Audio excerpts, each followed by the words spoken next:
Apa hukumnya memakan makanan seperti ayam atau sapi yang kita tidak tahu cara menyembelihnya? Tentu kalau kita tahu yang menjual muslim atau ahli kitab Yahudi dan Nasrani, maka boleh dimakan. Kecuali antum mengetahui benar-benar hewan ini misal ya, hewan itu distrum misal, atau dipukul. Kan ada cara biasa kalau kambing, sapi itu dipukul misalnya, atau ada biasa mereka memukul anjing misalnya. Nah, ini pukulan. Ini beda, tidak berlaku pada hewan darat, hewan air ya. Hewan air boleh, karena hewan air jadi bangkai atau dia masih hidup, ini kemudian ada yang biasa diketuk atau dibiarin mati, itu nggak masalah. Kalau hewan air, karena bangkainya pun halal.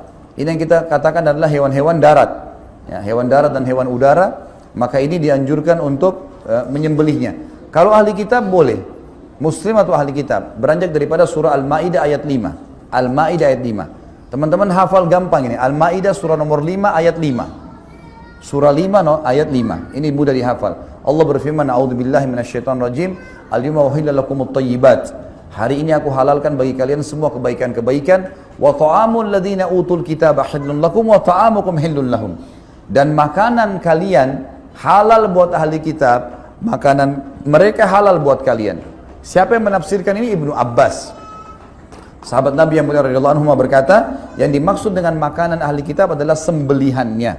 Selama sembelihan mereka dari hewan-hewan yang dibolehkan dalam Islam, ayam, sapi, kambing, maka halal buat dimakan, kecuali kita tahu dia melakukan hal-hal yang tidak sembelih, seperti strum, seperti pukul, ya. Saya dapatkan informasi di Perancis misalnya, ayam itu tidak disembelih lagi, dijepit aja di dalam alat. Jadi ayam masih hidup ditaruh, jalan di mesin, keluar sudah di packing, gitu kan. Nggak ada urusannya dengan sembelih. Kalau kita tahu itu jangan dimakan.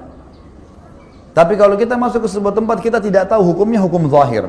Antum masuk di KFC, di McDonald yang punya non muslim, tapi kita tahu ahli kitab, Yahudi atau Nasrani, maka kita baca bismillah makan, nggak ada masalah.